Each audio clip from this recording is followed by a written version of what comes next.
What's up, everybody? It's a Piece of Ash episode. I can't remember the number, so I'll put it in later. I think we're on an odd number. I think it's 7. I'm pretty sure this is 7. Almost 2 months I've been doing this. And yeah, you guys don't seem to be sick of it yet. So, hey, everybody. We're going to do some questions from the chat today. And of course, we're going to take some questions from the mailbag, which does have questions in it, which is good. So, yeah.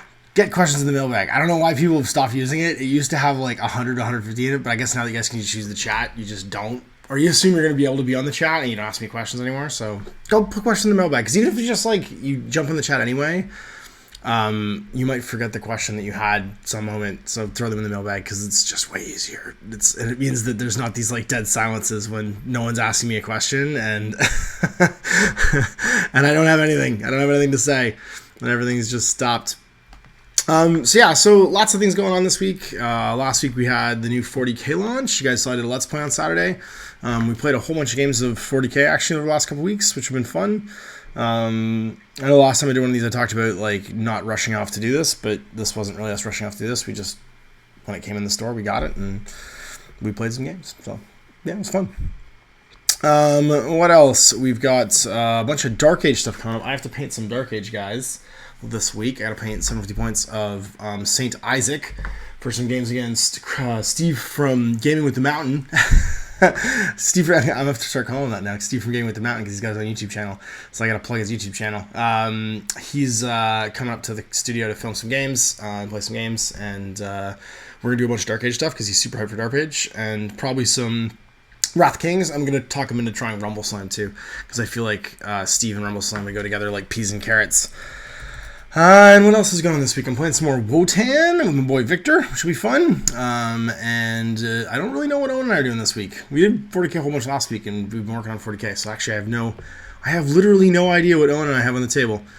But he was looking at some spoilers for the new Wotan stuff. There's like a new mission pack that comes out. So like 3 weeks in, they start launching and unlocking new missions for Wotan. And he was looking at some of the spoilers and stuff for the next set of missions, which he was pretty stoked about too. So I'm stoked with that. Sounds like it's going to be neat. All right, so we got some dudes. Who's here? Kristen's here. John Suter's here. Bart TP's here. Benoit's here as always. I think Benoit's like scheduled his days off on Monday because he's always here to like work on hobby stuff and hang out. Malice Harding's here. Wargamer Nick's here. X Level Hobbies, which is Mitch, is here. Brandon's here. Kessler Foundation's here. And Dan Harris is here right now.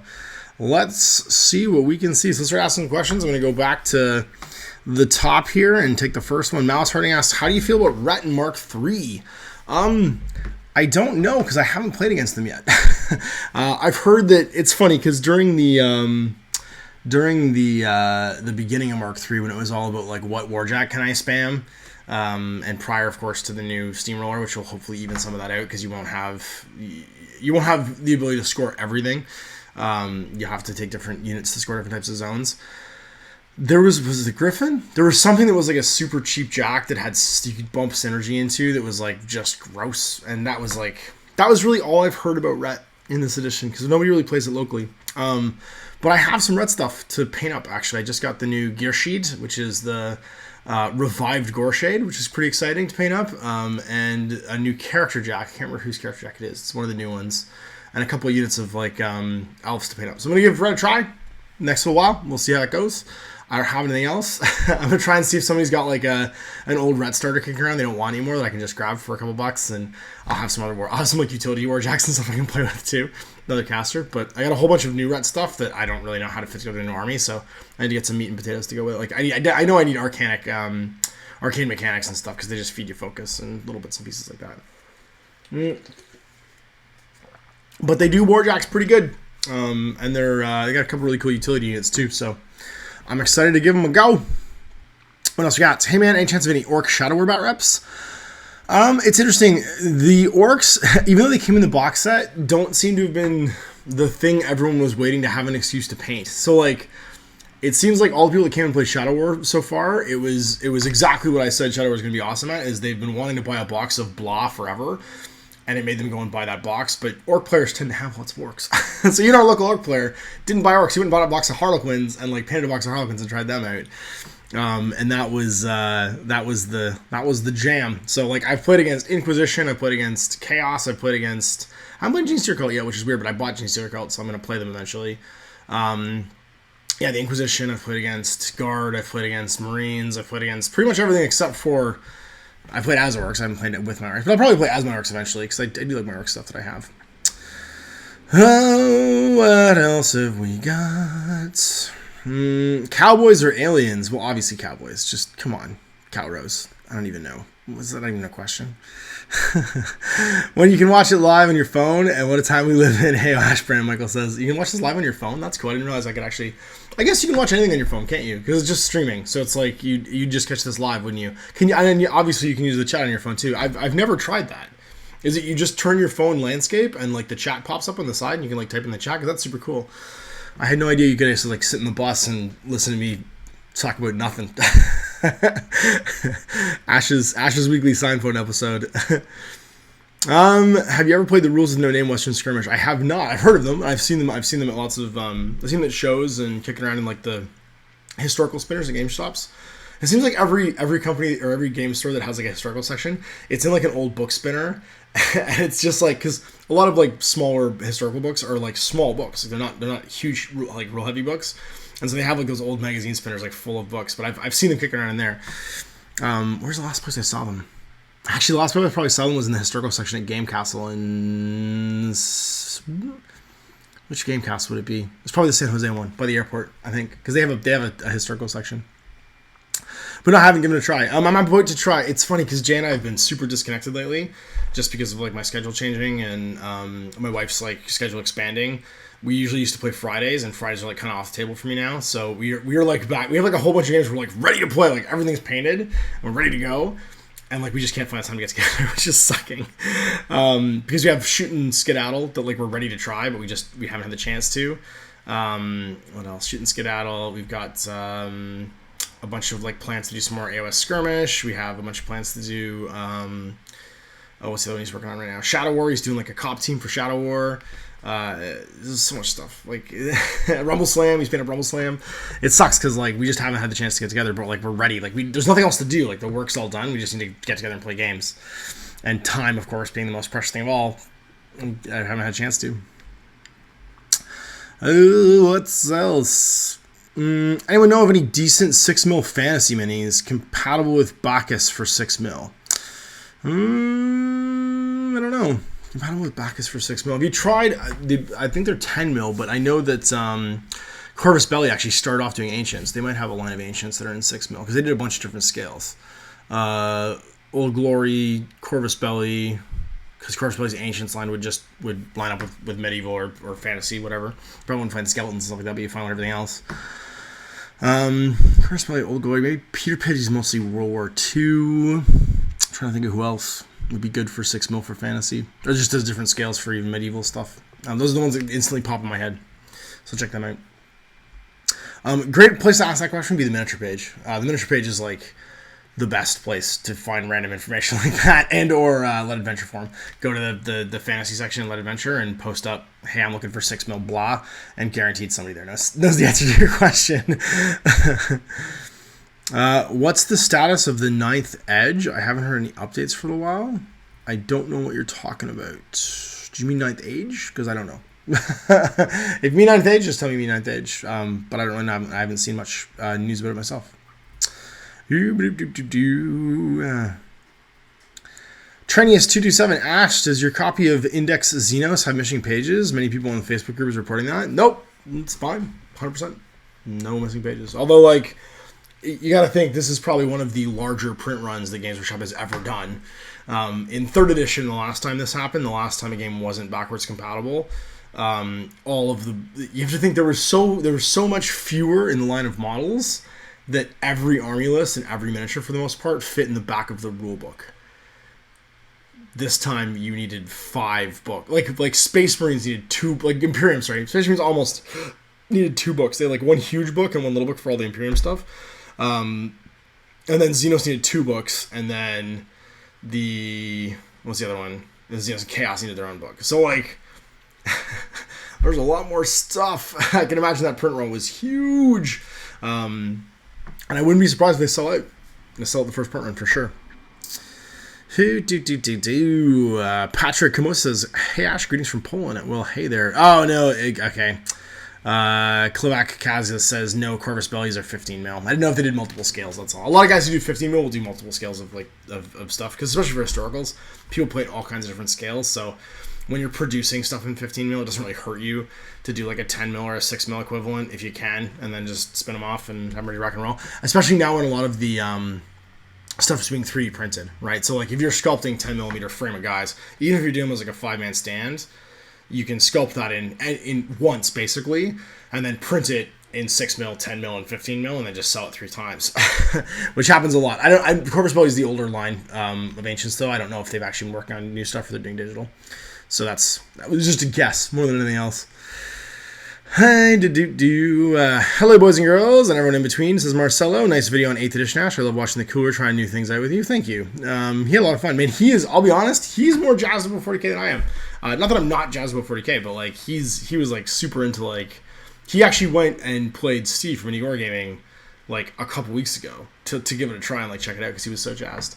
But he played tons when he worked at Mini Wargaming. That was his thing. Like, he played tons of 40k, so like he cut his teeth on 40k. And that was like his whole jam.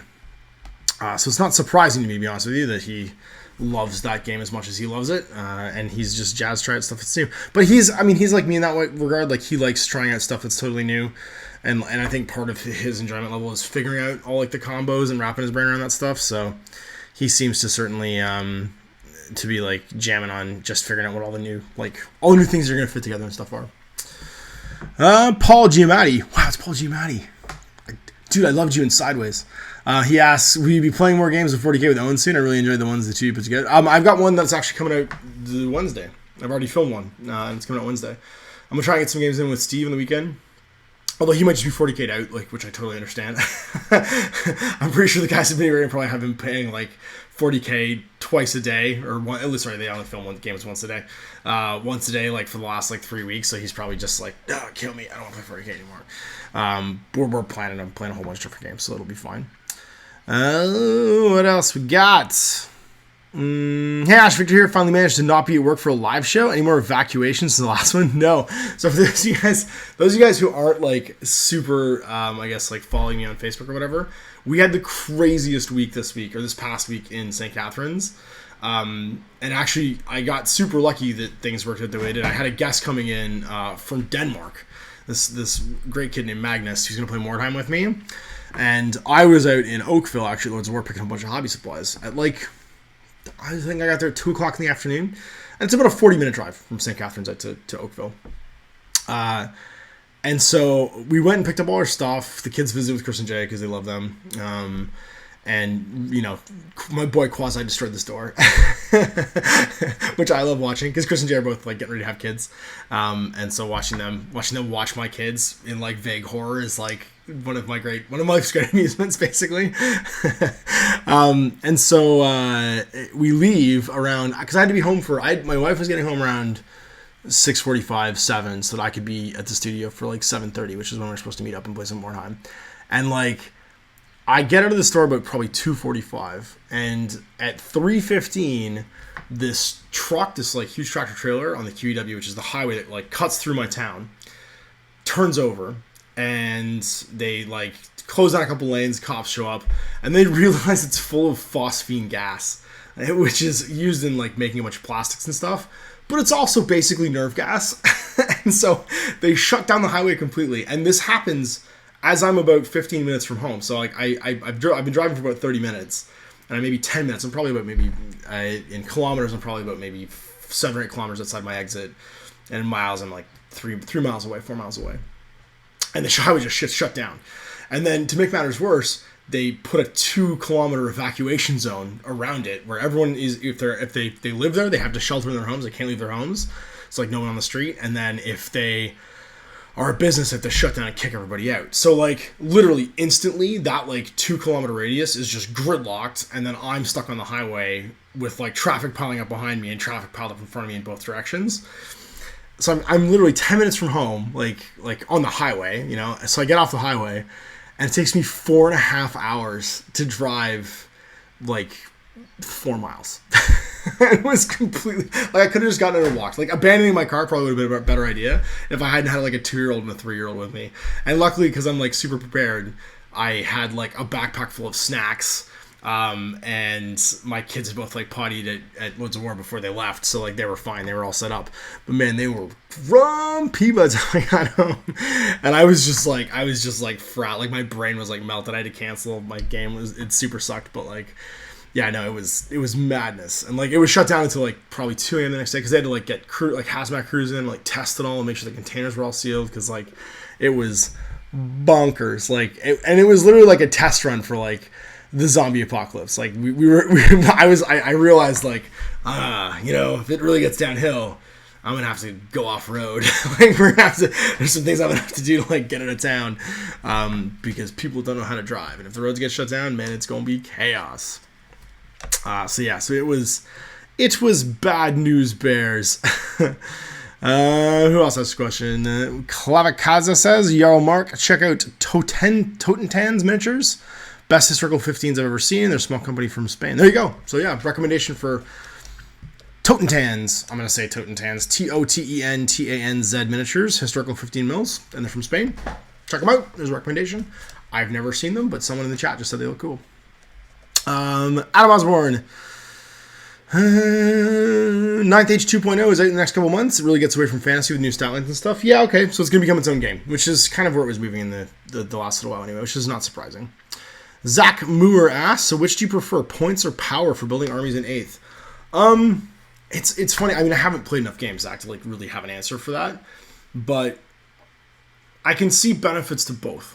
Like, because now that I've built, for one thing, I have only one gripe about the index books, is that they didn't put the points values for the armies with the armies. Like, you're just constantly flipping between the back of the book to see what stuff is or what stuff costs and the front of the book to see what stuff does, and it's like, oh, just no. And then some of the armies are laid up by like unit type and some of them aren't, and some have dedicated transports pulled out and some have them left in, and like it just feels like those two things were done totally separately.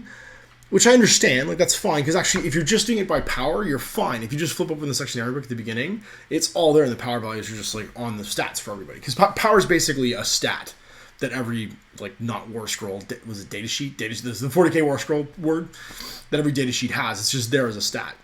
And that's fine. So you can just look through and do power. And it almost feels like they're encouraging power to be the way the game's played, which I think is totally fine. I think the problem with that for existing 40k hobbyists is going to be that you can take advantage of playing by power by having like every conceivable upgrade on your tank. Like there's no reason to not take the best of everything on every tank you ever build from then on. Like, and every possible upgrade, 100 killer missiles, storm bolters, like you never leave anything home.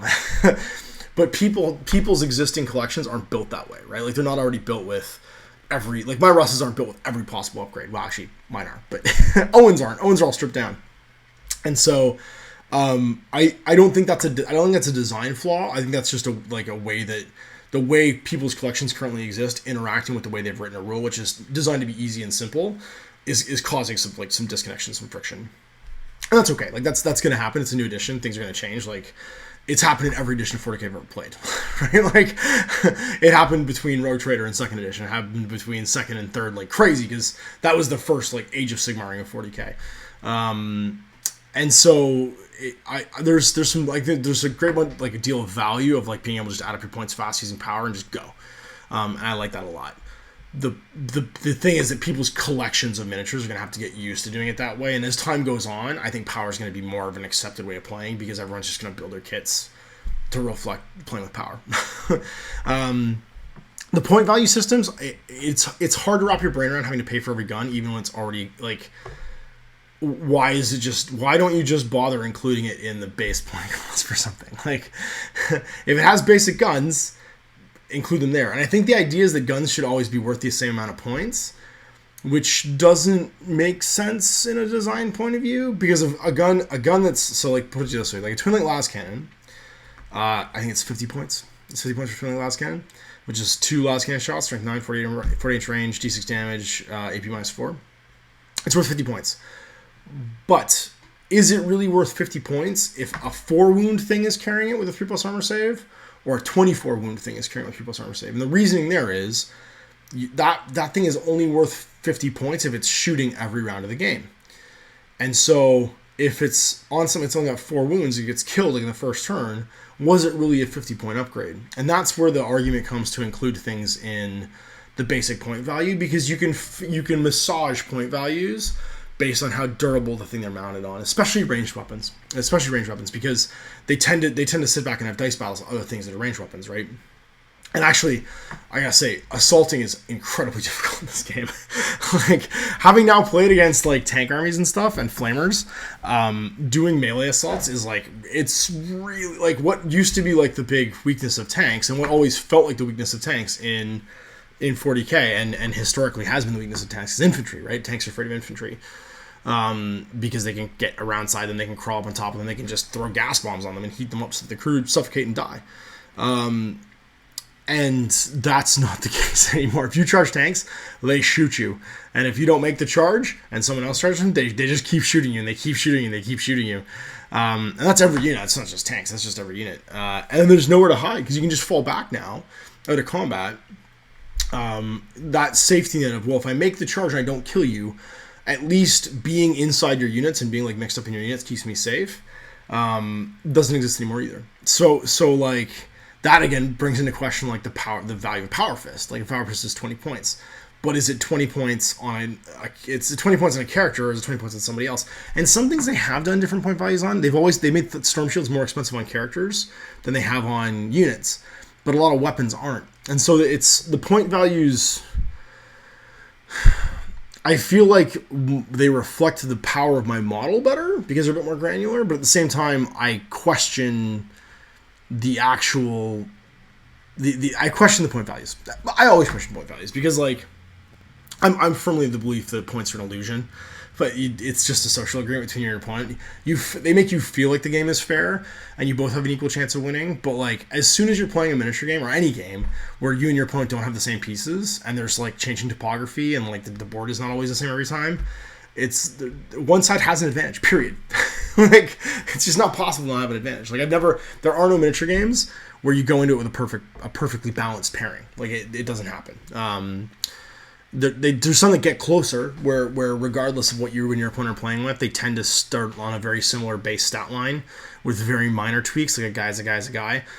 Infinity gets pretty close to that because they use a base 20 system instead of a base 10 system. So like, the difference between 1 point and a stat is only 5%. Whereas the swing on a D6, stat-wise, is 17.5%. 16.5%, which is huge. So huge. It's more than 3 times the swing when you change a stat a point between those two games.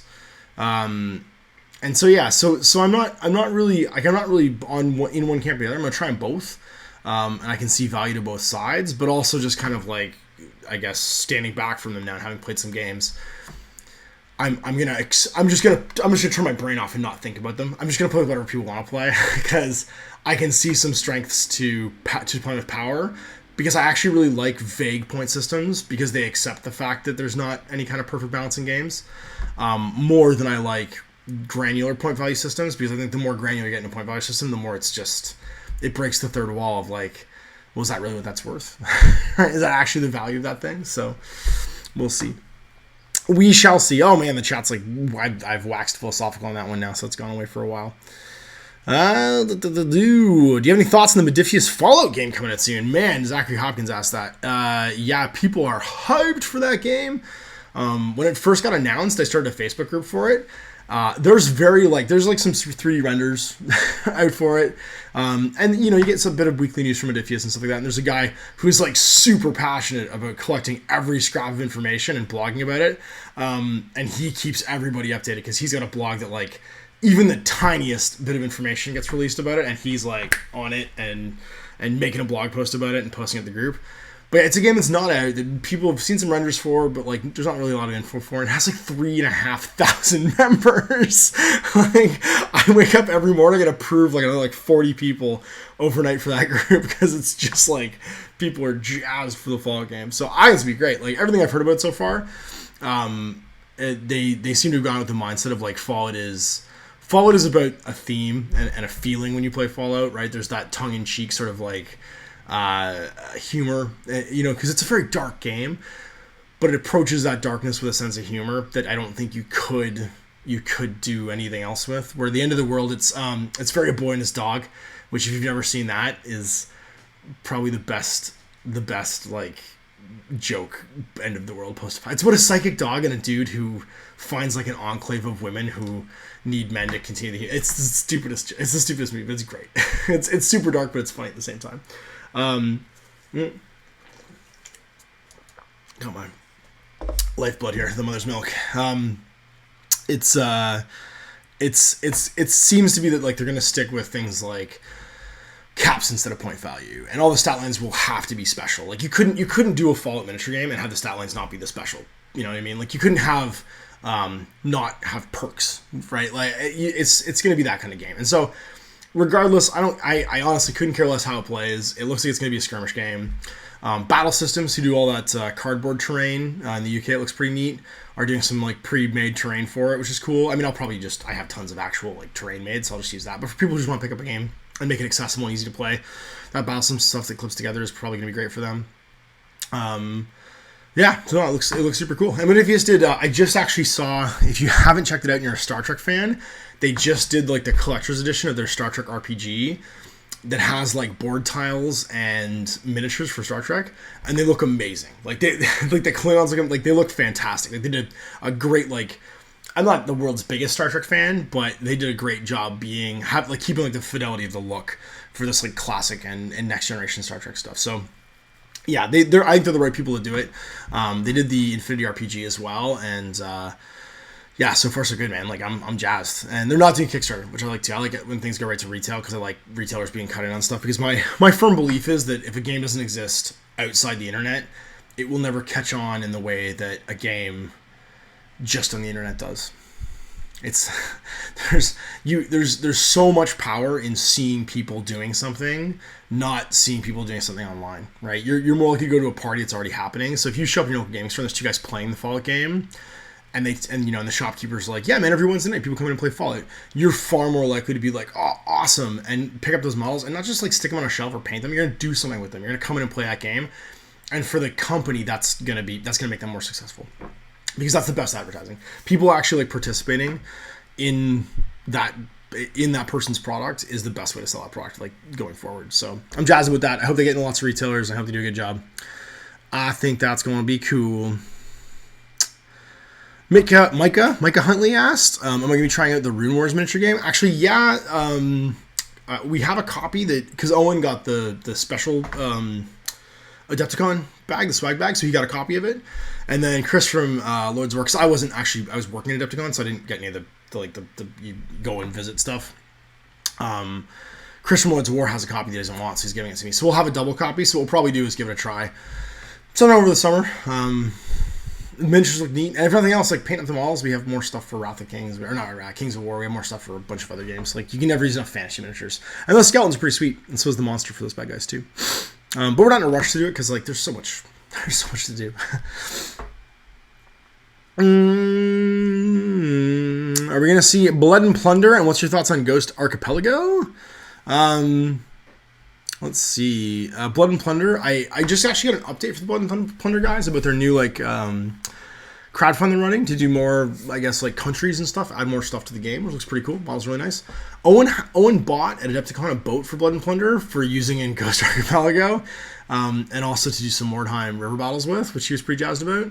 I don't have any plans to do it at the moment because I don't have anything for it. Like, it was a crowdfund, and I don't do crowdfunds, and none of the local retailers here in Canada carry it. So, there's no current plan for me to do anything on it, but it looks cool. I mean, it's bigger than a skirmish game typically that I play because it involves boats and a larger amount of stuff than the average like 5 to 10 mile skirmish game. So, it's more of like almost a company level game. It looks like. With boats. So it's not easy for me to do something like that. It's not the kind of game where I can be like Dark Age. I'm literally going to paint another Dark Age army in the next 2 days. and anybody could do that because Dark Age armies are like 7 to 10 models. and you get like a full satisfying game. So Blood Plunders, it's not something I'm not going to do, but it's not something that I can just instantly be like, hey, let's try that. Like with Rumble Slam, where it was like, I paint 5 models on the side and we try the game. But yeah, I mean, maybe in the future, anything's possible. And Ghost Archipelago looks cool. Comes out in the fall. I'm sure Joe will keep me posted on it. It looks pretty rad. I'm excited. It's got that like that Conan Pirate of the Black Coast sort of like Robert E. Howard feel to it, which I'm pretty jazzed about. Snake Man, and I've got an awesome Conan miniature who I'm probably gonna have be my my Heritor, my superhuman, my Heritor of the blood. He'll be a Sumerian from Samaria. Ash, what dice do you think best represent me, and how many sides do I have? What? Well, there's no such thing as a one-sided dice. I'm pretty one-dimensional. I'm pretty what you see is what you get. I don't know, man. What die would best represent me? I want to say D12, mostly because it was a rap supergroup in the late 90s, early 2000s. So let's say D12, because it was great. Because it had Bizarre and Eminem and all kinds of great rappers in it, and was vastly underappreciated. Zach, does anyone have any idea where to get a Khemri team for Blood Bowl? Well, you can convert one pretty easily out of the plastics, or just keep an eye on the archive days from GW, because they make stuff available for like a week, and they've done a lot of the Blood Bowl teams in the past. So just keep your eyes on the mailing list for the community page for GW, and I'm sure the Khemri team will come back because they had some great models, and they've been casting all the old stuff. What else do we got? Duke of Skulls, think you might have been mixing 7th ed cover rules with the new 8th ed cover rules. Example, with Ruins, you need all models to be inside and no mention of 50% cover for vehicles, but they all seem to be inside. So in 8th ed, there actually aren't any rules for a lot of our terrain. So what we're doing is we're taking the closest thing to our terrain. And that's it. So because all it really says is for certain things, for infantry, if they're 50% inside, or sorry, if they're completely inside of it, they get cover. And for all other models that aren't infantry, it's just pure line of sight obstruction, so 50%. We're counting all of like the gantries and stuff for the Death Ray Designs buildings as ruins, because there's no rules for like intact buildings. There's rules for specific model kits, right? You can do like a Bastion, or you can do like a Wall of Martyrs or whatever. But like you kind of have to interpret what the closest thing GW makes is to the terrain collection you have, and that's what we've been doing. So like for our infantry, if they're on like the whatchamacallit, the towers or the walkways, they're in cover. For our vehicles, if we can see half, then we can we can see more than half, then they're out of cover. If we can see less than half, then they're in cover, and that's it.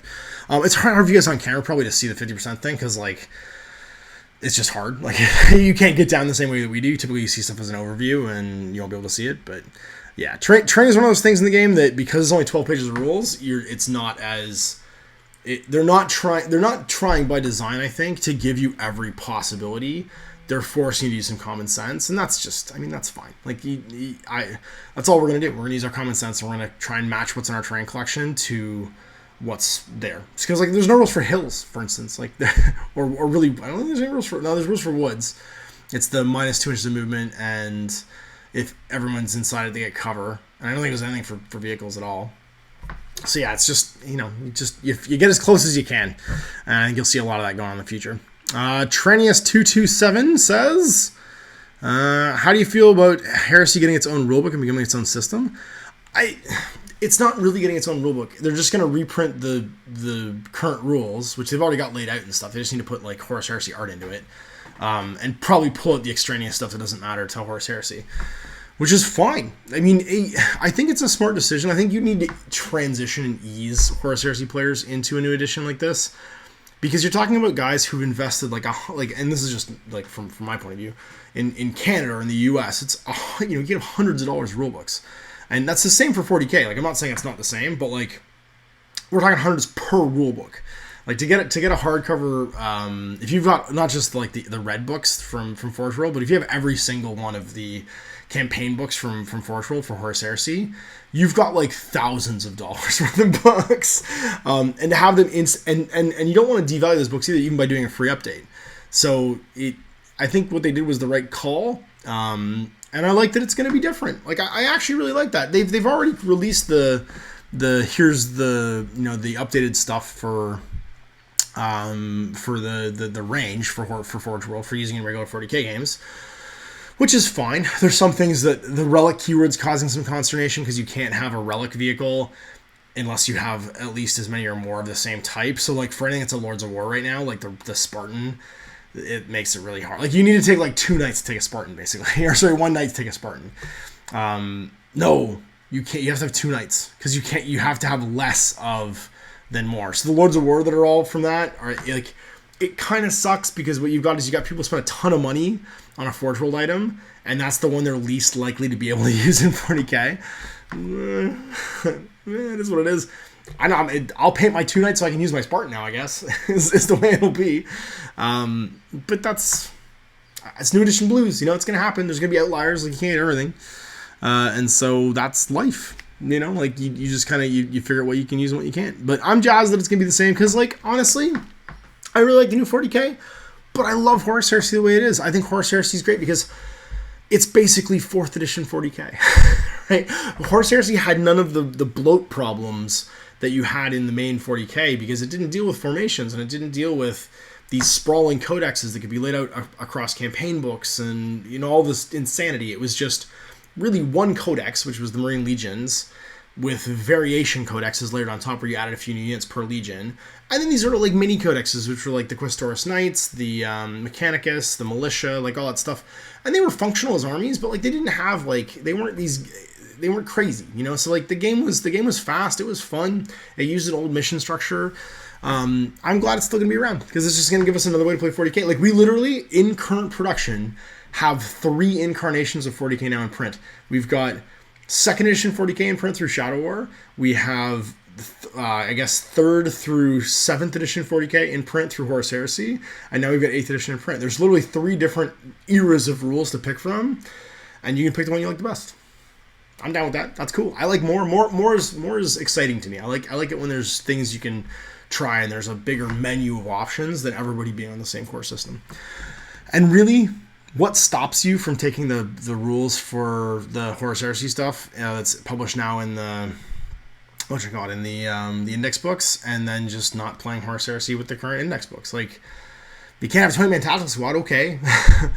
Figure out how you could. Just pay the points for it. You've got the point values there if you want to do it. You have the power values, just figure it out. Like, you could very easily do it and try it out, and that's what fans will do. They'll just figure out the way to make it happen. So I'm not too worried about it. Charlie Cooper says, "Hey Ash, great work on the channel, big fan." Thanks, man. Appreciate that. CJ Phoenix says, "I'm late. What's today's topic?" Well, that's coming from you guys right now. You guys are dictating the topic. And Joe's here from Death Designs. That's cool. Will Rose now says, what I think I should wait to build my 30k army till after the rulebook comes out. No, I wouldn't bother, man. Because it's not going to change the codexes, and it's not going to change 7th edition rules. Really, I would just keep building, keep building, and keep playing, keep calm and carry on. That's always my wargaming mantra. Anthony Lee says, it's a Q&A. That's right. So we talk about whatever you guys want to talk about, which is cool. Christopher Trey, listening to that terrifying story with the accent, like, oh my god, that's horrible. Meanwhile, there's a little part of me that's going to be like, did you just say Mordheim? Oh my god, he did, yeah. Yeah, I literally filmed 4 games of Mordheim yesterday. Because what happened was Magnus was able to come back on Sunday when I actually had a fellow from the UK, Michael, in playing Mordheim as well, and we all got together and we actually did some multiplayer Mordheim games, we did some Chaos in the Streets, and we did some single player Mordheim games, and I filmed a game between them and a couple games with me. So we got lots of Mordheim in. There's lots of Mordheim coming. It starts next week. Next week is more Mordheim. More Moardheim, I guess you'd say. Kevin Edge, $52 for 8 models. I don't even know what we're talking about. No thanks. Oh, you were looking at the 52, I guess the 50 mil stuff. What else we got? Anyone in the UK finding it way too hot and icky to paint? Yeah, I heard it's going to be another bad one for you guys. I'll tell you right now, I have my air conditioner turned off while I'm doing these streaming, and if you'll see me slowly get like shinier probably as this goes, because it was crazy hot this weekend. And the problem with Niagara is, if you know anything about the Niagara Peninsula, it's in between 2 Great Lakes. It's in between Lake Erie and Lake Ontario, and you cannot escape the humidity because you just have these huge warm bodies of water that you're just sitting in between. And the Great Lakes being one of like the wonders of North America, these enormous freshwater lakes, they heat up during the summer, and it's like I moved from Memphis in the Mississippi Delta, which was like the most humid place I've ever lived in my life, where when I first moved down there I was taking like 3 showers a day because I would just sweat through my clothes. Like, it was just that gross, to the most humid part of Canada. Like, it's like moving a polar bear to Florida. Like, it's the worst idea ever, and I've done it twice now. Meltingly hot. So I feel you, dude. And you guys are on an island, so it's just always slightly damp everywhere, except warm damp is worse than dry and warm. Hey, but do. Klevak Kaza says, have you seen Cool Mini or Not's A Song of Ice and Fire demo game? What'd you think? Yeah, they were demoing it at Cool Mini Expo. I didn't get a chance to play it, but honestly, I wasn't super in a rush to, because it's not finished. Like, I want to film whatever I'm doing and be excited about it when I'm filming it. So I'm going to wait until it's done, which is after the crowdfund, to really sink my teeth into it. I have an idea of the core mechanics. It's a bit strange because it's an it's an integrated game term rank and flank game, which I like. I think it's interesting. But there's a lot of card mechanics and interrupts that you pay like command points and stuff for. And that leads to like a lot of stuff being on the table. And now you have to understand this. The demo I saw was unpainted colored plastics in trays being pushed around with no scenery. And that doesn't do it for me in general. Like, that immediately, I take a step back, because anytime there's a miniature game where the emphasis isn't on the immersion of the miniatures and they're just showing me game mechanics, I just tune out. Like, I don't care. I don't care. And then there being a lot of stuff on the table, it felt busy to me, and I was not excited about it, which is sad because the models look really cool when I saw the painted ones in the display cabinet. But we'll see. I mean, we'll see what happens when it's finished, and then I'll give my opinion. But right now it's not done. Like, it's not finished, so it's not in a state where like I'm going to be excited about it or not excited about it, because I've seen the gameplay. That seemed to be all they really were focused on, and that's not for me, right? How do I like AOS so far? Sorry if you've already answered that question. So how do I like Age of Sigmar? I like it fine. It's great. I've played the AOS skirmish a whole bunch. You guys have seen the second installment of the Age of Sigmar skirmish campaign that Owen and I did. The next one will come out in 2 weeks and wrap that up, and I'm having a blast with that. I'm probably going to start doing a Path to Glory campaign with Mike, you guys have seen before. I don't know which army he's going to pick, but I'm going to use an excuse to paint my Bloodbounds, which I'm pretty jazzed about because I love those models a lot. So yeah, I'm pretty jazzed about it. It's going to be cool. Matt Lagori says, glad I made it this week. I'm glad you made it too, Matt. That's exciting. Who we got? Ramby says, hey Ash, I've never watched your live shows. Well, welcome to the live show. It's in my living room, and my daughter hasn't interrupted us yet, so we're doing good. We're 45 minutes in, and we haven't had any. There's been no Katina bomb running, yelling about things, and talking about the fact that we have to go in the sandbox. What else we got? Marcella says, not in the UK, but I'm hating the heat right now too. Yeah, everybody does it. Dan Harris says, D12 were dope. Yes, they were. They're so good. They're such a weird super group because they were so like dark and bizarre, but then with a guy named Bizarre. Yeah, they were jam. What else we got? Frost, hope the heat wave didn't hit you hard. I just expected summer to be miserable, man. CJ Phoenix, D12's videos that just copied the Warriors movie was the best. Yeah, no, I forgot about that. Yeah, there was that one video that was literally just like the entirety of the Warriors. Oh my god, that was a fantastic music video. It was fight music. Yeah. Oh, I love that we're talking about D12 now. Dave Taratin, here you go with some undead fantasy football models. There we go. So handing on stuff to there. You take a look at that, Zach. David Taratin's got your back. Teterin, I said that wrong. Lord Draconum, what releases are you looking forward to? Well, what am I most excited about right now? The stuff I was really excited about, which is the new, I was really excited about the new Dark Age 2017 rules, but they're out, and I'm having a lot of fun with that. I was really jazzed about Wotan, and Wotan so far has been a blast. I'm really looking forward to ITS Season 9, because one of the things that happened last year in Operation Flamestrike was they previewed, because Carlos is a wily a wily man from Spain. They previewed a bunch of the new ITS missions in Flamestrike. And so I'm really hoping that some of the missions that were in the most recent campaign, such as Kill Cage and Headhunter, is it Headhunter? Hunted Down, whichever one, Kill Cage. Kill Cage is the one with the objective room with the 5 sentry guns in it. It's amazing because it's a puzzle box. I love any mission in Infinity that requires problem solving outside of like fighting, because there's lots of missions that involve fighting, and all this direct operations missions in ITS are fine. But I love the ones that are extra super different. Oh, I gotta go. We got a Katina moment. I knew we'd have one. All right, 2 seconds. I'm gonna pause and go be a dad, and I'll be right back.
That girl could not any more possibly be my daughter. She was just jumping off the bedside table onto the bed and like smoked her head off the wall.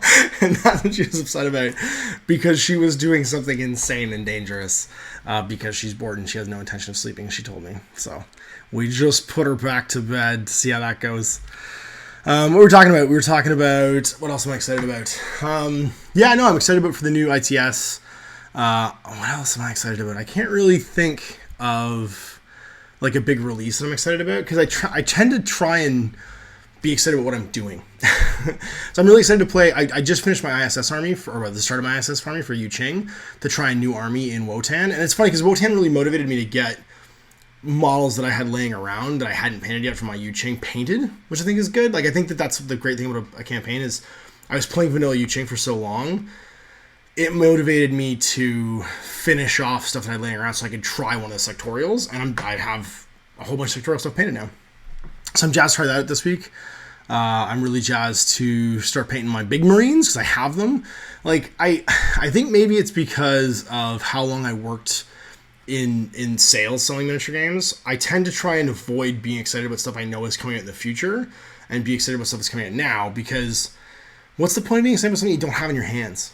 Does that make sense? Like, I want to enjoy the thing I'm holding, I'm currently doing, and I think that's better for me. Like, instead of sitting there like wishing I had something, like pining away for something, and like grass is always going to be greener in the future, I just really kind of enjoy what I have now, you know? So I'm super jazzed to paint these. Like, I'm going to go tonight probably, after my kids are in bed, and airbrush all these little robots. It's St. Isaac and his robotic followers for Dark Age, and then get them all panned this week. And I'm super stoked for the weekend because I get to hang out with Steve all weekend and play games because we haven't done that in a while. We're going to probably play some more. I got to paint another couple leaders for Wrath of Kings to give that a go too. Yeah, like I tend to be excited about what I'm doing, like as opposed to like stuff in the future. You know, I got this new Warsenal. This is really cool. Actually, I need to get this painted as well. The new Warsenal Dark Age terrain. So I have this, which is the cart. One of the missions in March to Mortality 2017 is this crazy like it's like Ice Pirates. You're trying to get this like supply cart off the board, and it starts in the middle of the table, and you and your opponent are trying to push it basically, and it's full of like vital supplies for whatever, you know, make up your narrative reason. And all it has to be is the dimensions of this base that they give you in acrylic, but it's so rad that like it's also this, they made this big cart for it. So I'm gonna try and get this painted this week as well. It comes with tons of stuff to put in it, like little containers and stuff too. I've got the crow cages for the objectives and stuff I'm going to try and do too. So like I just tend to be jazzed about what I'm working on because I find that motivates me too. You guys always ask me how do I get so much stuff painted? I think it's because when I'm in the middle of a project, that's like the height of my excitement. Like I'm the night I finish painting something, and if I'm going to like go and get to play with it that weekend or like in a couple days, I'm like reading through books, the rules, I'm checking all my objectives and missions and stuff. Like that's when I'm the most jazzed about things I'm going to do. So the Fallout game has me really excited, but again, I'm managing my excitement. I'm trying to be too excited about it because like I'm not going to be able to play it until next year. and I've already played tons of Fallout games using This Is Not a Test rules. So it's not like I haven't had my fix of Fallout gaming, and I'll probably play more Fallout games using This Is Not a Test between now and then too, right? So it's not like I'm not going to be doing stuff. What else we got? Do you ever plan on doing painting tutorials? Cool's Town Major, and then CJ Phoenix answered it. Yeah, I don't do painting. Painting is literally my only downtime. So like, especially now that I do live shows with you guys in my home, which is like taking the channel into my house in a big way. I have very little free time that's just for me, where my hobby is just my hobby still. And one of the things I learned in this business for years is you have to have a dividing line where there's a line between your hobby and your job. Because I'm making a go of my career is still ongoing in the wargaming industry. You need to have something that's just for you, that you do just because. And that's why every now and again I'll try and do a project that's just totally left field. Like, why did the Confrontation project paint a bunch of Confrontation miniatures? For no reason. There's nothing coming in for Confrontation. It's not going to be a popular video. It's not going to be tons of YouTube subscribers, you know what I mean? I just wanted to do it. And Jay and I doing the Legends of the Old West campaign was the same reason. I just wanted to do it. You have to still have your own hobby. And for me, painting is that. I sit and watch Netflix. My wife and I hang out while I paint. It's personal time. You have to take personal time, and that's stealing that time where you recharge your batteries and you do something because you love doing it is really important. And I think that's one of the reasons why you'll never see me do painting videos. And also, there's a million paint videos out there. Like, and people say like, no, but we want to see I get stuff done so fast. And what's your take on it? Well, okay, yes, of course you do, but like, you can get anything I say, someone else is going to have said already out there. There's a bajillion people on YouTube that will tell you all the same things I will tell you. What else we got? Do you think Warhammer Fantasy Battle ever come back for Forge World, maybe like 30k? Bart TPS? No, I don't think so. I think what you might see is something like War of the Ring in the future, where they do a mass combat, fast play version of Age of Sigmar. I don't think you're ever going to see the old world come back, except for in small projects, maybe like Mordheim. Blood Bowl is gonna. Although Blood Bowl's always been a separate universe from the old world, it's a fantasy version of the old world. You'll see it come back probably in chunks, maybe in bite sizes, but I think they're really committed to expanding this new multiverse they have, and you'll see the fantasy battle stuff be a backdrop or it'll become a mythology, not necessarily the current times. And so, I mean, and the thing is, they'd have to redo the miniature range. If from the point of view of like just sales, if the entire existing miniature range is replaced by Age of Sigmar, they're not going to re-replace the Age of Sigmar range with like stuff from our Fantasy Battle. It'd be a logistical nightmare. So you'll probably see something where you get movement trays for round holes maybe 5-10 years from now, and they're going to attempt to do like a rank and flank game again. With the War of the Ring style, which I think would be great. I'd be super jazzed for that, especially if they came up with a brand new rule system for it, because I love whenever they experiment and the studio starts acting like the studio did in the old days, where they threw stuff at a wall to see if it would stick. And they're really creative back then, as opposed to like it's what's the word? Pioneering rather than farming. The current design CGW is they're fantastic agriculturalists. They farm the existing range of the ideas that they have, right? So what they do is they grow the current. They go wide. They grow the current games that they have.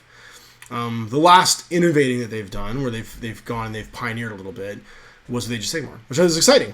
But I mean, even so, Age of Sigmar took a bunch from 40K basically, and from Warhammer, and it broke some new ground. But it was a lot like those two games, and even the mission structure for Age of Sigmar is a lot like the 40K mission structure, which is fine. Whereas when you saw something like War of the Ring was a departure from anything they'd done previous. And that's a thing that you got with the old specialist games in the old days, where they would make spaceship games or they'd make boat games or whatever, airplane games. And I love it when they do that stuff. So I'm excited. I hope they do something like that in the future. What else we got? Roll Initiative Gaming, Ash and Infinity. A Barad hacker fires a pitcher. Do you use a repeater token for it? No, you put a pitcher token down. You can use a repeater token if you want. It is just a repeater.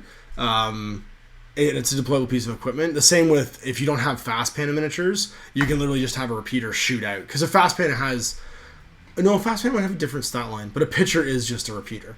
So it has the same deployable thing. The real difference between a pitcher and a deployable repeater is just how it gets deployed. A pitcher's fired like a grenade, like a smoke grenade. Whereas a repeater's placed like a mine. They just place it base to base and off it goes. Whereas a fast panda it shoots out 8 inches and it's a repeater too. But I think a fast panda might not. I think it just has a movement stat, but it could have slightly different stats like armor or something like that. Whereas a deployable repeater is just deployable equipment with 0 armor and 1 structure. What else we got? Malev, Deathray Designs is in the house. The minigrips are life. Malev you keep tagging me in your Instagram posts about those death grips or the minigrips. And yeah, man, they're rad. Like I use them all the time. I got them right now. Actually, all my my dudes for Dark Age are on them. I like them actually well for airbrushing because they let you handle the miniature and get like all kinds of different crazy angles on it without touching it. And I know I'm not going to drop stuff, which is what I'm always afraid of. I'm always afraid I'm going to drop stuff. So I've been using them a ton lately, especially for Dark Age stuff. I painted my whole Followers of the Heretic army using the mini grips, and they're great just for curtain stuff around and for just keeping it safe. Like they sit on there when I'm not using them, which is nice. What else we got? More Malifaux, Jamie Mackle says. Well, of course, more Malifaux. I got Malifaux's actually queued up for August because one of the things I'm doing for the Wotan campaign is I'm doing 8 Weeks of Infinity. Because Infinity is one of the games I started with in this channel. It's one of my favorite all-time miniature games. I've been playing it for as long as it's been out. It's I've been playing it for 11 years now, 12 years, however long it's been. And I celebrate the worldwide campaigns by doing a thing every week. And so I already have tons of Malifaux filmed. It's just already scheduled for August when the campaign's over. And the first thing we've done, if you want some preview stuff, if you want to expect some spoilers, is we've gone through and done all of the multiplayer crazy game formats and recorded those. So we actually did an Enforcer Brawl, which was a ton of fun. We did Street Fighter style. And we did a multiplayer match. We did a tag team, which was super fun too.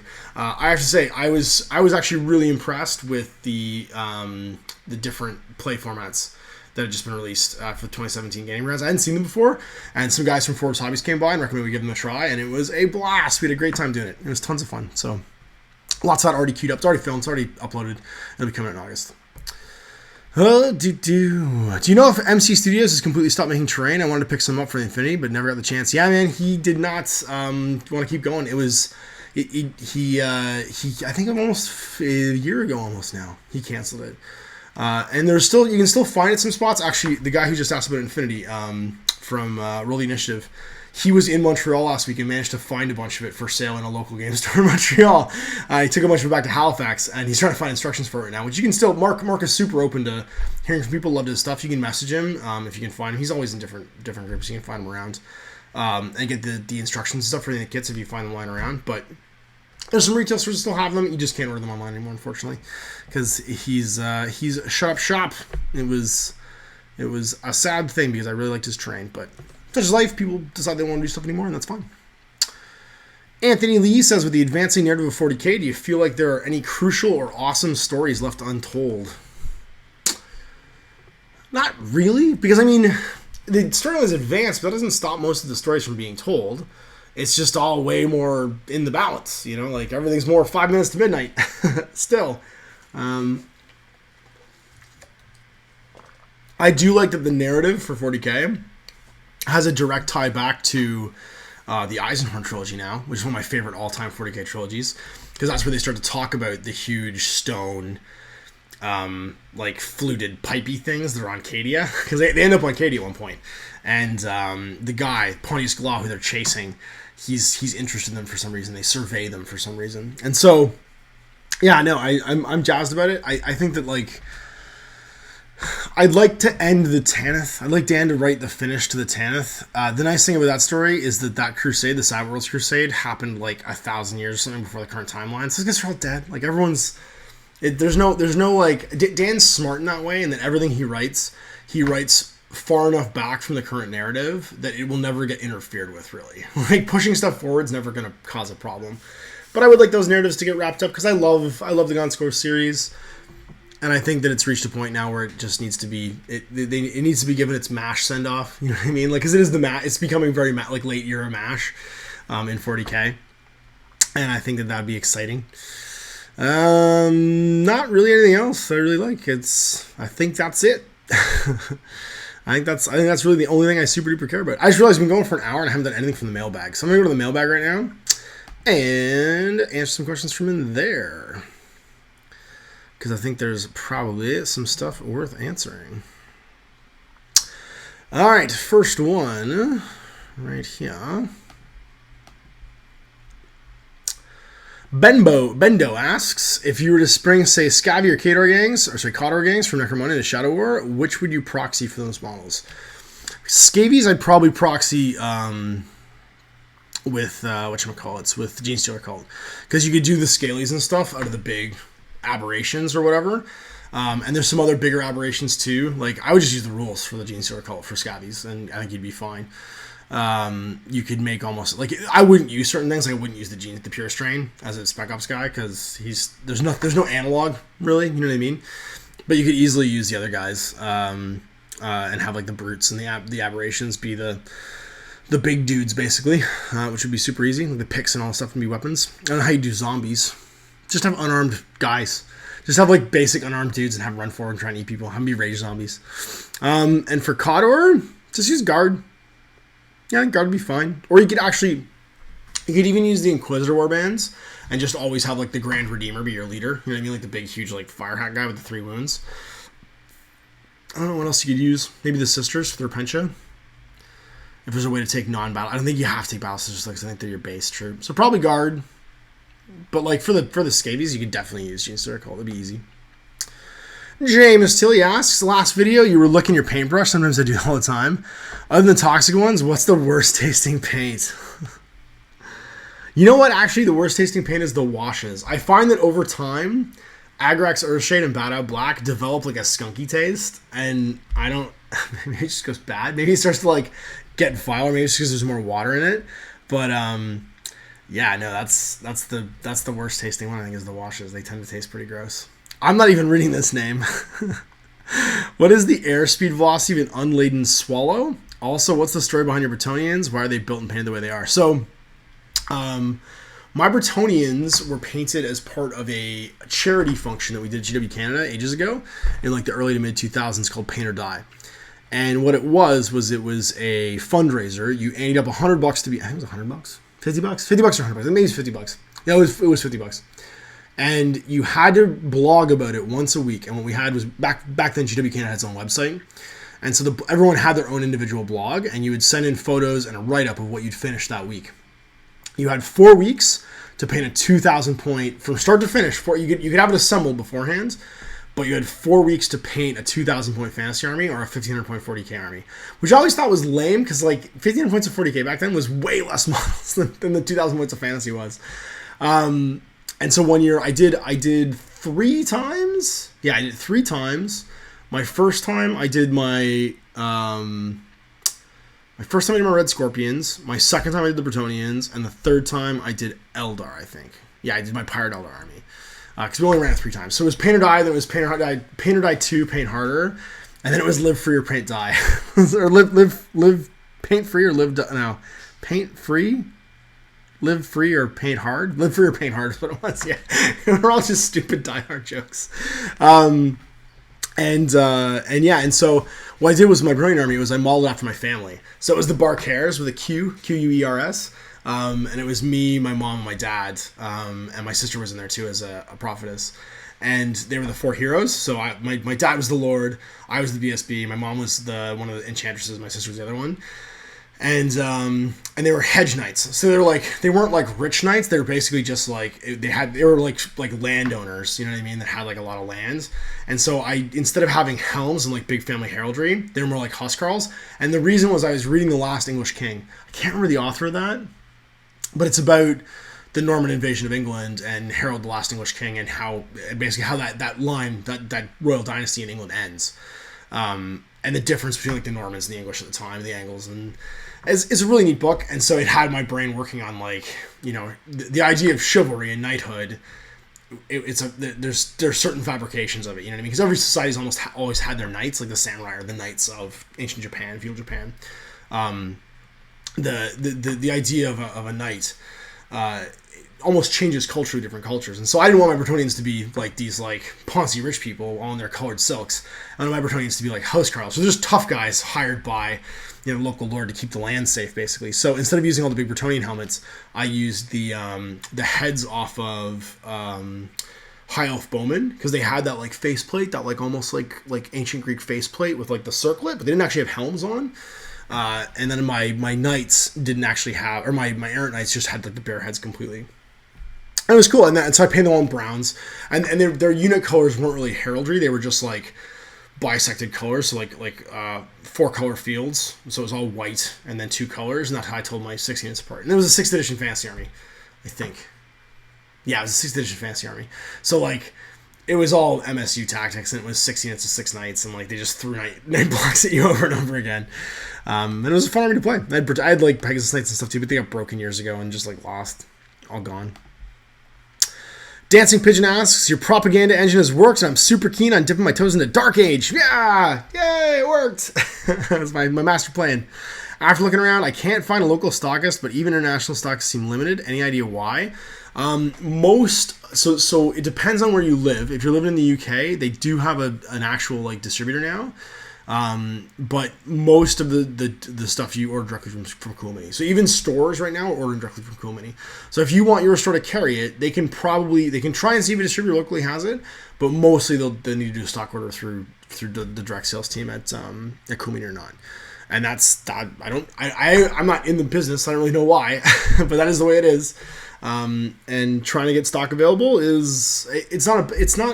it's funny because I think that because they have these huge properties like Zombicide and Arcadia Quest and stuff, it's kind of assumed that they're a huge, you know, that they have like a huge facility and they can fill orders really fast.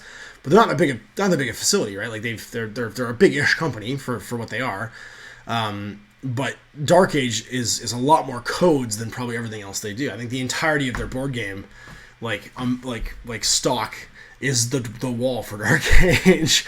And so like the packing and shipping stuff takes time, and you're dealing directly with them, so it probably just means that they're taking a while to get stuff to people. But that's fine. You just go on over directly from the website, and it'll tell you exactly what's in stock, and you can get it shipped to you probably anywhere in the world. And that'd be my recommendation. What else we got here? Gert74 asks, big fan, your Alpha Legion inspired me to do my own horse race army. Who do you think the next loyalist primer to return to 40k will be? You think it's going to be Lion? Who's left? It's Johnson, Dorn. There's no Dorn, is there? No, there's no Dorn. Khan. I think that's it. Just those 3. Because the other 4 are done. Because Russ is done. Gilliman's done. Corax is done. Vulcan Heston's done. And the other one, Iron Hands guy. Manus is done. So there's 5 left. Yeah. There's 5 left. So yeah, one of those 3, I think I'd say with the new edition, I'd like it to be Dorn. Because I love Dorn. Because he's such a he's such a tryhard. He's the tryhard primer. I do love the Lion though. I think it'd be cool if they did a really cool like like dark shrouded like cowl over his head like Lionel Johnson.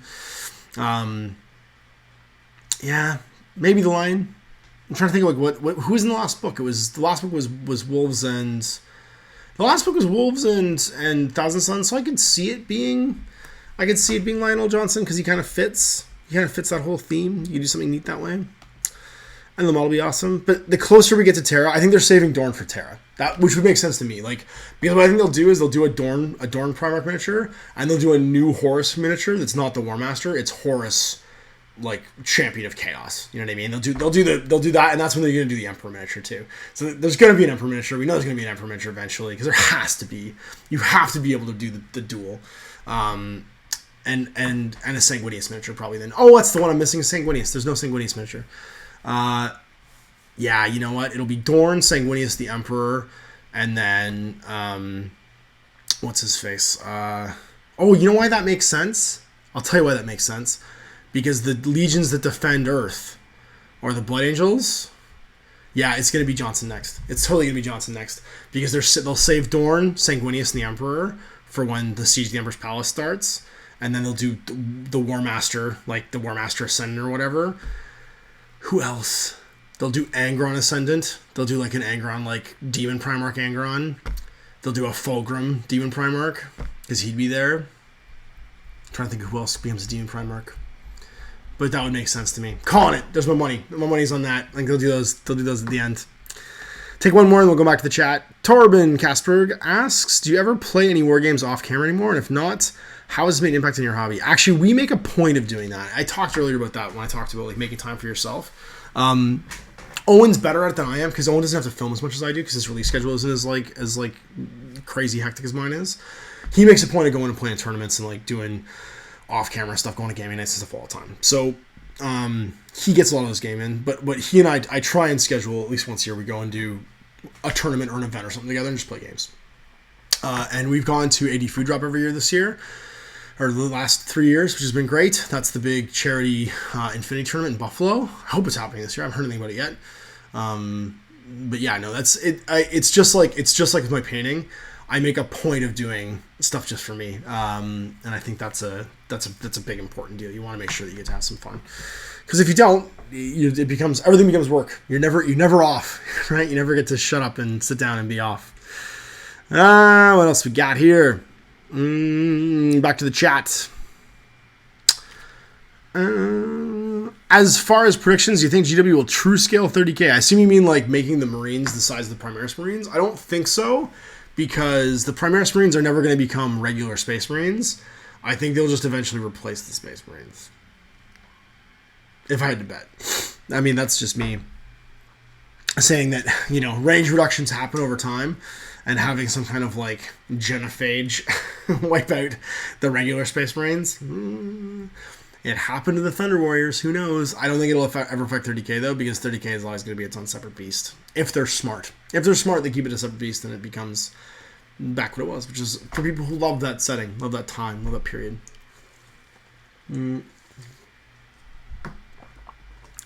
Where else we go? Malev, they just announced a new Path to Glory. Yes, they did, which I'm jazzed about. It looks like it's going to be cool. Expanded with all armies. People, okay. I'm catching up with the chat now. And the chat is like blowing up about the whole thing with the primers.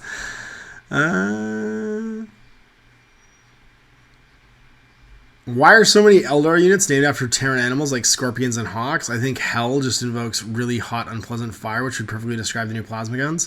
This is Blue Moose 1231. Well, I think, remember, every name, you have to assume that the names of everything in 40k are the names the humans are giving that stuff. Because nobody, the Tyranids don't have names for anything. I guarantee there is not a single thing with a name in the Tyranid society. The name, I guess, like Hormigaunt or Termagant is probably the technical name that some Magos gave them. Screamer Killer used to be the name for a Carnifex. Deathleaper was the name the Catachans gave a giant lictor. You know what I mean? Like, Hive Tyrant is definitely a slang term for the big, huge, scary bugs. And I suspect that's the same thing for the Eldar stuff. It's just the names the humans are giving stuff to help them understand it, not for the Eldar to name themselves. The Eldar haven't called Howling Banshees Howling Banshees. They're going to have some weird Eldar name no one's going to understand. But that's what the humans call them, because then the rest of the humans will instantly understand what they are. They're the crazy ladies with the swords and the screamy masks that neuroshock you. They're so loud that make the noise that like breaks your soul. Yeah, so like anytime in 40k something has a name that you think is silly, remember that it's like that's the name that a bunch of guardsmen standing around that saw it for the first time gave it, so that they could call it out to other guardsmen who were being killed by it. That's probably what that was. Worst tasting paint, Christine says, anything mixed with Vallejo retardant. Yes, retardant is... adding retardant to anything will make it just gross. Although, actually, it's funny, the golden retardant, the golden paint retardant, is actually sweet. Weirdly, it has like a sweet taste to it, because I used to use that retardant all the time, wet blending stuff, back when I cared about wet blending, before I just added water to my paint to do so. And that retardant had like a very sweet taste to it, which was probably not good for me, I would imagine, and probably has to do with all the crazy things that I think in my brain. John Smith says, hey Ash, if you had $100 to spend on paints to start off, what would you get?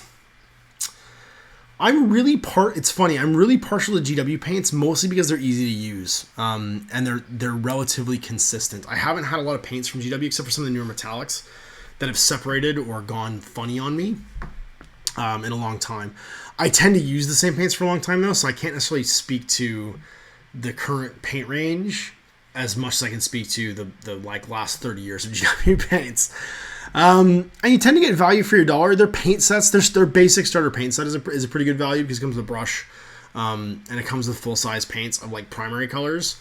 But honestly, it depends on what you're looking for. Are you looking to paint an army for the first time? Because in which case, what you probably want to do is find someone who's relatively good at painting, either show them a picture of a miniature in a book, or show them an idea that you have for painting those guys, if you can communicate that somehow, and pick up the paints you need for those guys. But buying individual paints as opposed to buying a set.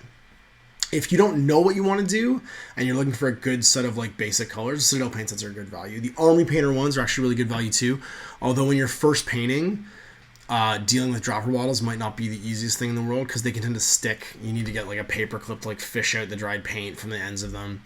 And so droppers might not, although they might have flip lids too. I can't remember if Army Painter does flip lids anymore. They might. And if they do have flip lid ones that are like that, they tend to be the same quality paints as the GW paints, because I think they're actually made by the factory that used to make the old GW paints. And they're a good quality paint too. So like Army Painter stuff is good. The value is good for that stuff.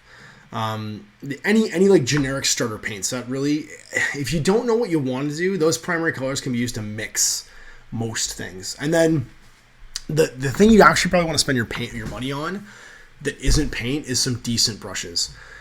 And I don't mean like going to like Michael's at the craft store and finding brushes you think are decent. Get yourself a decent starter brush set. You want one big flat soft brush that you can do some dry brushing with or throw washes down with. You want one like medium sized brush for base coating.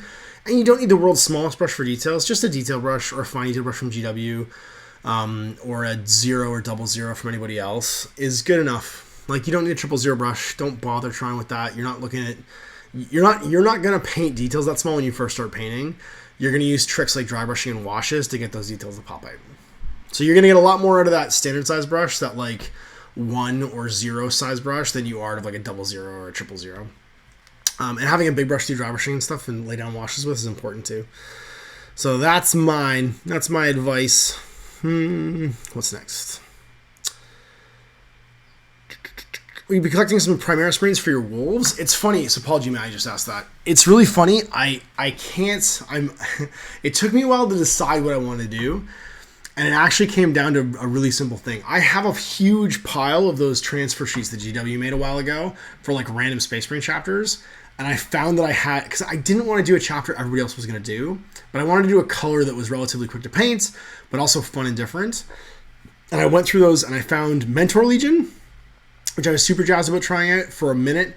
But then I realized that the Mentor Legion symbol had changed from that awesome owl head and Rogue Trader to this like red eagle head, and I was like, nah, I'm done. And I also realized it was a bisected color scheme where the dark color was in the interior, so like I couldn't prime them white really because I needed to paint the dark color on the inside all of a sudden, and I didn't want to prime them black because all of the exterior is white, like the arms were all white and stuff, and I was like, this will be a pain to paint fast. But then I saw that I had Aurora chapter decals, and I was like, oh, they're whatchamacallit, they're a second founding chapter. They're from Ultramarine stock, so I can stick to the whole Ultramarines theme. They love Guilliman, so I could eventually paint a Guilliman model if I wanted to have them fight with them, and it wouldn't make a lot of not sense. And they love tanks. They're like the armored spearhead of the Ultramarines.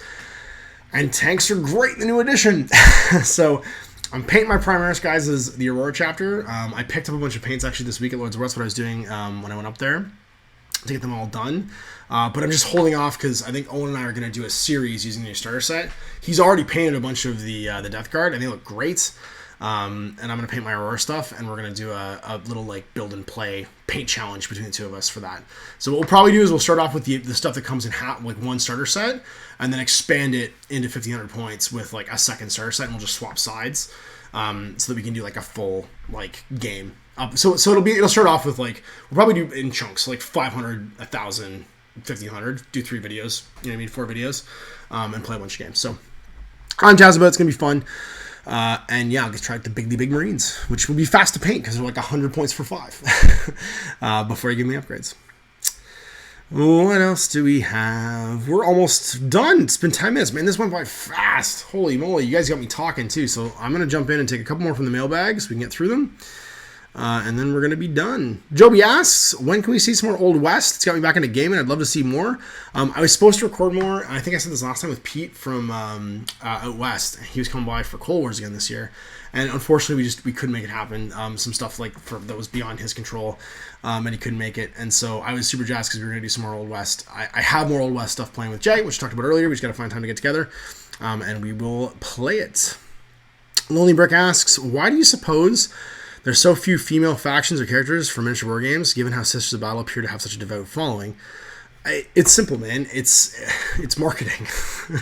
Like it or not, and it's not to be exclusionary, but like it or not, you cannot sort of like deny the fact that for the last 1,000-something years, boys are encouraged to play with toy soldiers, probably because of the fact that for thousands of years, boys were encouraged to go off to war. So you had them play with toy soldiers because that was what they meant to idolize and grow up into and go fight your wars for you, right? Like from the Dark Ages on.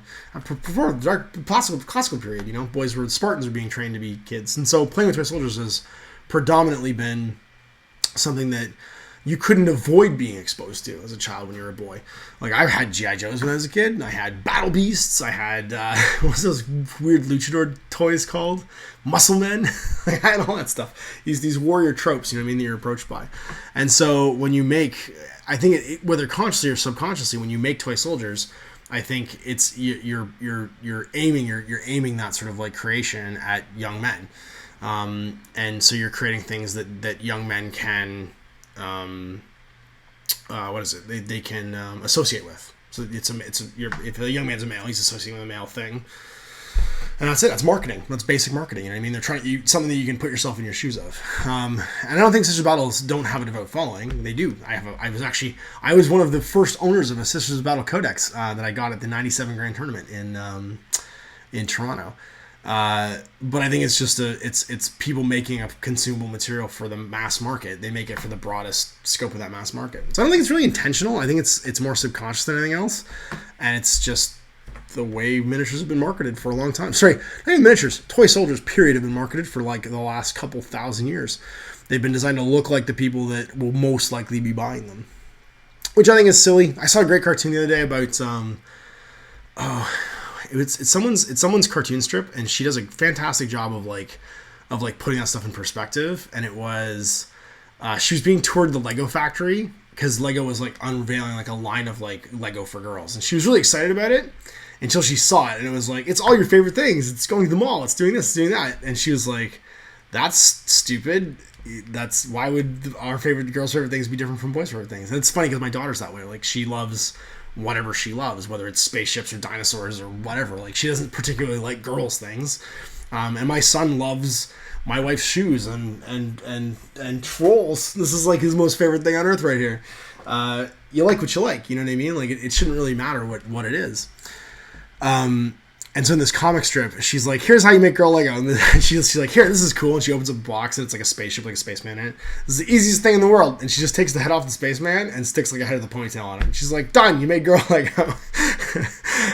Yeah, that's it. And that's it. I think that makes complete sense to me, right? It's just put something there that people can identify with. So I don't think it's intentional. I don't think it's in any way like a planned thing. I think it's just you make things that people associate with. And there's tons. If you haven't seen it, there's like I think a Kickstarter for it, but there's some stuff for. Oh, speak of the devil. Hello, you. Can I say hi? You can say hi. Yes, we're almost done, so you can say hi. Hi. Hi. Wave. Look at the camera. Say hi. Hi. Hi. We were just talking about you. Were your ears burning? Hi. Yeah. We were just talking about how you make girl Lego, and it's just you put. Dad. Yeah. What's that thing? That's a wagon that Daddy's building. What kind of wagon is it? It's a wagon. It's a junk wagon for a game called Dark Age. What's a junk ducking? It's exactly what it sounds like. So yeah, there's a ton of stuff out there right now. Actually, Annie at Bad Squiddo Games has done a whole line of really great like accessories and model kits for like fantasy and sci-fi games that are all just identifiable. You know, it's that whole comic book strip, right? It's just it's Dad. badass chick with sword. Dad. And yeah. What's this thing? That's a box. It's a box. You know what a box is. What kind of box is it? It's a box for the junk wagon. It's a junk wagon box. Yeah, and there's tons of great companies. Actually, Victoria Miniatures, which is Victoria Lamb's little miniature company, does a bunch of accessories for guardsmen and female guardsmen bodies and stuff too. If you're interested in that stuff, and yeah, and it's funny because I think that's the thing you've noticed now with Sister Battle. It's been filled in now by the market. People who have a desire for that stuff and kind of like notice the gap. Dad? Yeah. What are those star things? Those are parts of the junk wagon. What kind of parts are they? I guess they would be called struts. She's like pointing to like the bits of acrylic that are like holding the thing together. So anyway, there's my 2 cents on that. And yeah, if you haven't checked it out, if you're interested in that kind of stuff in female accessory bits for mass market games, check out Victoria Lamb's Victoria Miniatures and Bad Squiddo Games, because Annie does a great job of just having a huge, and for all different like fantasy, sci-fi, whatever. She does a fantastic job of just having a selection of stuff available. And I think the Kickstarter was called Badass Chicks in Sensible Shoes or something like that. And it had a great name like that, but she did a really cool thing where it was just like it was that comic book to a T, right? Like, how do you make miniatures for women? You just put a girl's head on a badass like ninja warrior spaceman's body and done. That's it. You just want something that people can relate to. You know what I mean? They want to be able to see themselves in their hobbies. Here, Dad. Here, Dad. Oh, what do we got? What's that thing? That's a piece of a box that Daddy hasn't built yet. Hey, everybody's saying hi to you. Can you wave again? You got the whole chat here saying hi to you right now. Everybody's blowed up. And they like your sweet giraffe shirt. So it's perfect timing. You came out, you stayed, you didn't really nap, did you? Did you nap? Nope. No, I didn't think so. she stayed quiet in her room long enough that we can get through 90 minutes of cool Q&A and questions, and we're basically done here. So can you say bye-bye to the chat? Say bye-bye, everybody. Bye, everybody. Bye-bye, everybody. We'll do another one of these in 2 weeks. So yeah, the YouTube one will be in 2 weeks, and there'll be one for my patrons next week. Same bad time, same bad channel, 2 p.m. Eastern time on Mondays. And we'll put up a mailbag for that. I'll throw another Circle Monkey link up on Patreon, so check it for it there. It won't be in this one. And the link for the mailbag for the next live show in 2 weeks will be in the link for the description below. But if you want to just fire stuff into both, don't worry about it. Just fill it up as much as you can, because that way, during the long, awkward pauses when no one's talking in the chat, or when you guys talk to each other, because it happens all the time, you guys get on a topic, and like the whole chat is like directed to each other, and none of it's directed to me, and I'm just like... there's a conversation going on. I'm not a part of it anymore. So feel free to do that. So anyway, we will peace out right now, and we'll do our own thing. What are we going to do this afternoon? Are we going to go to the park? Yeah. Yeah, we're going to go to the park? Okay. We can go to the park. Or we can go do something else, too. We could go do... I don't know. We go play in the sandbox in the backyard? That sound like a plan? Yep. Okay. So we'll see you next time. Until I'm Ash, this is Kat. Happy wargaming.